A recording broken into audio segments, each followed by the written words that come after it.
السلام علیکم ورحمۃ اللہ وبرکاتہ۔ میرے بھائیوں، نیٹ نے دغا دے دیا۔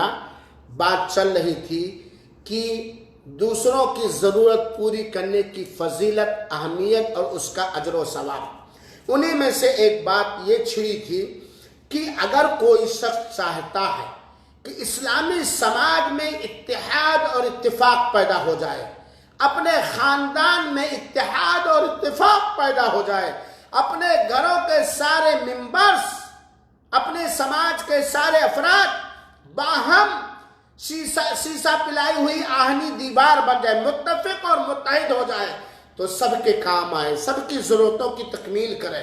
معاشرے کو متحد اور متفق رکھنے کا، دوسروں کی ضرورت کو پوری کرنا، یہ ایک نہایت کامیاب آزمودہ ذریعہ ہے، اور اللہ کے رسول اکرم صلی اللہ علیہ وسلم نے اس کو بتلایا بھی صحیح بخاری کے اندر۔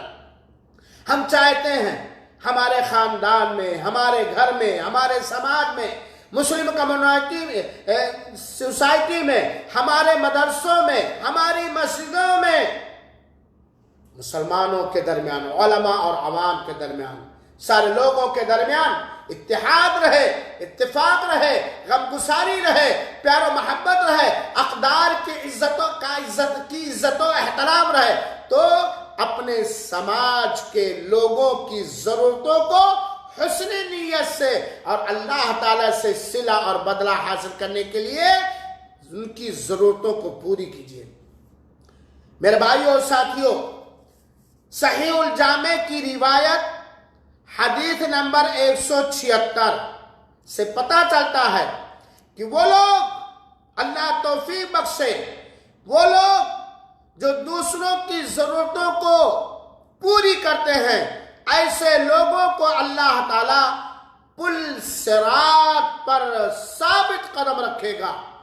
جس دن پل صراط پر ہر ایک کو پار کرنا ہوگا، وَإِن مِّنكُمْ إِلَّا وَارِدُهَا، ہر ایک کو اس پر جانا ہوگا، جس دن انبیاء بھی اللہم سلم سلم کا نعرہ بلند کریں گے، ہر ایک خوف زدہ اور دہشت زدہ ہوگا، جس دن لوگوں کے قدم پل صراط سے پھسلیں گے، بہکیں گے۔ ایمان والا، وہ ایمان والا، وہ احتساب نفس والا، وہ فرائض کی پابندی کرنے والا جو لوگوں کی ضرورتوں کو پوری کرتا ہے، اس کے اس نیک عمل کو اللہ تعالیٰ قبول فرما کر کے پل صراط پر اس کے قدم کو ثابت قدم رکھے گا۔ سبحان اللہ، اللہ توفیق دے، اللہ ہمارے دلوں سے کبر نکال دے، تکبر نکال دے، انانیت نکال دے، خود غرضی اور موقع پرستی یہ نکال دے، اور اللہ تعالیٰ ریاکاری سے بچائے، دکھاوا اور سمعہ اور شہرت سے بچائے۔ کتنا نیک عمل ہے، کتنا بہترین عمل ہے لوگوں کی ضرورتوں کو پوری کرنا حسب استطاعت۔ جس دن لوگوں کے قدم پل صراط پر پھسلیں گے، اس دن ایسے نیک عمل کرنے والے کا قدم اللہ تعالیٰ جمع دے گا اور اسے ثابت قدم رکھے گا۔ صحیح الجامع کی ایک روایت جس کا مختصر خلاصہ، روایت کا ایک حصے کا خلاصہ جو حدیث نمبر 176 ہے، دوسروں کی ضرورت پوری کرنے والے کا کتنا بڑا اجر، ثواب اور نیک بدلہ اللہ تعالیٰ نے رکھ دیا ہے۔ ہم میں سے ہر فرد بشر، ہر عورت، ہر مرد جس کے دل میں خانہ کعبہ کا احترام ہے، مسجد نبوی کی عزت ہے، جس کے دیکھنے کے لیے ہر ایک بیاکل اور بے قرار رہا کرتا ہے، اور مسجد نبوی کے اندر اعتکاف بیٹھنے کی ہر ایک کی جستجو اور چاہت اور تمنا اور دعائیں ہوتی ہیں، دوسروں کے ضرورتوں کو پوری کرنے والے کا یہ نیک عمل مسجد نبوی میں اعتکاف کرنے سے افضل ہے۔ بلکہ ایک روایت سے پتہ چلتا ہے کہ ایک مہینہ مسجد نبوی میں اعتکاف کرنے سے کہیں زیادہ برتر، افضل اور مبارک دوسروں کی ضرورتوں کو پوری کرنا ہے۔ کتنا بڑا اجر و ثواب اللہ تعالیٰ نے رکھا۔ یہ عمل دوسروں کی ضرورتوں کو پوری کرنا اتنا افضل اس لیے ہے تاکہ مسلم سماج کے اندر محبت پیدا ہو، غم گساری پیدا ہو، بے کلی ختم ہو، بے چینی ختم ہو، اتحاد و اتفاق پیدا ہو، انسانیت کا پھریرا لہرایا جائے۔ مسجد نبوی میں اعتکاف کرنے سے بہتر، مسجد نبوی میں اعتکاف کرنے سے بہتر لوگوں کی ضرورتوں کو پوری کرنا ہے۔ میرے بھائیوں اور ساتھیوں، صحیح ترمذی، علامہ البانی رحمت اللہ علیہ کی شائقار کتاب صحیح ترمذی کی حدیث نمبر 1306 سے دوسروں کی ضرورتوں کو پوری کرنے کی ایک اہمیت اور ایک مقام اور ایک فضیلت معلوم ہوتی ہے۔ لوگوں کی ضرورتیں پوری کرنے کے طریقے بہت سارے ہیں۔ آپ نے کسی کو اس کی اہم ضرورت پر قرض دیا، یہ ایک دوسرے کی ضرورت کو پوری کرنی ہے آپ کی نیت کے حساب سے۔ ٹھیک ہے، آپ کا قرض دار وقت مقررہ پر قرض واپس کرنے کی طاقت نہیں رکھتا ہے، آپ نے اس کو 2-4 دن، مہینہ 2 مہینہ، سال 2 سال مہلت دے دی، یا جتنا قرض دیا تھا اس میں سے کچھ معاف کر دیا، یہ اس قرض دار کے ضرورت کو آپ نے پوری کیا کہ نہیں پوری کیا؟ یہ عمل کتنا محبوب ہے۔ قرض کی ادائیگی میں مہلت دینے یا معاف کرنے والے پر عرش الہی، قرض کی ادائیگی میں مہلت دینے والے یا قرض کا کچھ حصہ یا قرض پورا کا پورا معاف کرنے والا اپنی نیت کے اعتبار سے عرش الہی کے سائے میں ہوگا۔ جس دن روز محشر اللہ تعالیٰ کے عرش مبارک کے علاوہ کوئی سایہ نہیں ہوگا، لوگ نفسی نفسی کے عالم میں ہوں گے۔ ایسے دن اس ایمان اور توحید اور فرائض کے پابند مومن کو عرش الہی کا سایہ میسر اور نصیب ہوگا، جو قرض دیتا ہے اور قرض واپس لینے میں مہلت دیتا ہے، ضرورت مند کو مہلت دیتا ہے، یا قرض دیتا ہے پھر معاف کر دیتا ہے، یا قرض دیتا ہے اس کا کچھ حصہ معاف کر دیتا ہے۔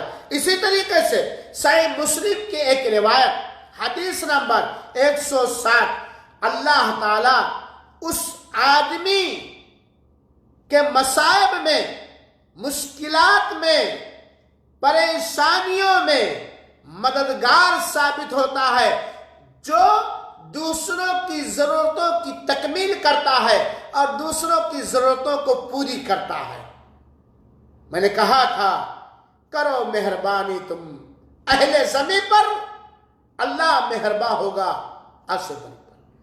اخلاص نیت، اللہ تعالیٰ سے اجر و ثواب اور اللہ تعالیٰ ہی سے بدلہ حاصل کرنے کی خاطر اگر کوئی مومن دوسروں کی ضرورتوں کو، جائز ضرورتوں کو، حلال ضرورتوں کو پوری کرتا ہے تو ایسے آدمی کے مشکلات اور کٹھنائیوں اور مصیبتوں میں اللہ تعالیٰ مدد کرتا ہے۔ ذرا تصور کیجئے، ہم کسی کی کتنی ضرورت پوری کر سکتے ہیں، ہم کسی کا کتنا تعاون اور کتنی مدد کر سکتے ہیں، لیکن اللہ تعالیٰ جس کے خزانے میں کسی طرح کی ذرہ برابر کمی نہیں، جب وہ مدد پر اترتا ہے تو ایسے انداز سے مدد کر دیتا ہے کہ بندہ خوش و خرم، سعادت مند ہو جاتا ہے۔ ساری بلائیں، سارے مشکلات، ساری کٹھنائیاں ایک لحظہ کے اندر، ایک سیکنڈ کے اندر ختم ہو جاتی ہیں۔ صحیح مسلم کی ایک روایت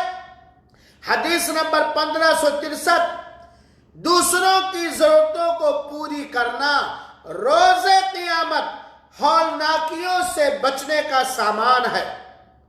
دوسروں کی ضرورتوں کی تکمیل کرنا، دوسروں کی ضرورتوں کو پوری کرنا قیامت کے دن کی ہولناکی سے نجات اور چھٹکارا پانے کا ایک بہترین ذریعہ ہے۔ اور صحیح الجامع کی ایک روایت حدیث نمبر 3775، یہ اور خوشخبری ہے۔ کون ہم میں سے نہیں چاہتا ہے کہ اللہ تعالی ہمیں حسن خاتمہ نصیب فرمائے، اللہ ہمیں بری موت سے بچائے، اللہ ہمیں اچھی موت دے، اچھے ایمان کے ساتھ، اچھے عمل میں، اچھے کردار کے ساتھ اللہ دنیا سے رخصت کرے۔ ہم میں سے ہر مرد، ہر عورت یہ چاہتے ہیں کہ اللہ ہمیں اچھی موت دے، حسن خاتمہ میسر فرمائے، بری موت سے اللہ بچائے۔ تو میرے بھائیوں، دوسروں کی جائز ضرورتوں کی تکمیل کرو، دوسروں کی ضرورتوں کو پوری کرو۔ آپ کے حسن اخلاص اور حسن عمل کے اعتبار سے آپ کا یہ عمل اللہ تعالیٰ کے یہاں اتنا محبوب ہے، اتنا پسندیدہ ہے کہ دوسروں کی ضرورت کو پوری کرنے سے اللہ تعالیٰ بری موت سے بچاتا ہے اور حسن خاتمہ عطا کرتا ہے، اچھی موت دیتا ہے۔ کتنی بڑی سعادت مندی ہوگی اس مومن کی جس مومن کو اللہ تعالیٰ حسن خاتمہ میسر فرما دے، اچھی موت عطا فرما دے۔ دوسروں کی ضرورتوں کی تکمیل کرو، اللہ کے وعدے کے مطابق اللہ تعالیٰ حسن خاتمہ میسر فرمائے گا اور اچھی موت نصیب فرمائے گا۔ تو کہنا یہ ہے میرے بھائیوں ساتھیوں، دوسروں کی ضرورت پوری کرنا ایمان کے ساتھ، اخلاص کے ساتھ اور اللہ تعالی سے اجر و ثواب حاصل کرنے کی نیت سے، یہ ایسا بہترین مبارک عمل ہے جس سے دنیا اور آخرت کے اندر بلندی، ترقی، نجات، عزت، احترام اور دیگر فوائد میسر ہوتے ہیں، اور مرنے کے بعد اللہ راضی ہوگا اور اس کا بہترین صلہ اور بدلہ دے گا۔ خود غرضی سے بچو، مطلب پرستی سے بچو، موقع کو غنیمت سمجھنے سے بچو، کسی کی کوئی مدد کر کے اسے تکلیف نہ دو، احسان نہ جتلاؤ، اور اس کو اپنے حلال یا غیر حلال کام میں استعمال کرنے کی نیت سے نہ کرو۔ دوسروں کی ضرورت پوری کرو، نیکی کے ساتھ اس کا صلہ اور بدلہ اللہ تعالیٰ سے چاہو۔ آج سماج کے اندر اللہ محفوظ رکھے، اچھے اچھے نمازیوں کے ہاں، اچھے اچھے حاجیوں کے ہاں ایک مزاج پایا جاتا ہے، فلاں کی ہم مدد اس لیے کر رہے ہیں تاکہ وہ میرے کھیت میں کام کرے، میری بھی مدد کرے۔ اور اگر آپ نے کسی کی مدد کی، آپ نے اس کو اپنے کسی کام میں مدد کے لیے بلایا، اپنی ذاتی مشغولیات کے باعث اگر وہ آپ کی مدد نہ کر سکا، فوراً احسان جتلا کر کے اپنے سارے کارستانی کو نشٹ اور بھرشٹ کر دیتے۔ چنانچہ میرے بھائیوں، یہ مسلم سماج کے اندر یہ روح بیدار کرنے کی ضرورت ہے۔ اللہ ہم سب کو توفیق دے، وہی توفیق دینے والا ہے کہ اللہ ہم دوسرے مومن مسلمانوں کی ضرورتوں کو پوری کریں اور پوری کرنے کی توفیق دے اور قبول فرمائے۔ آمین۔ والسلام علیکم ورحمۃ اللہ وبرکاتہ، وجزاکم اللہ خیر الجزا۔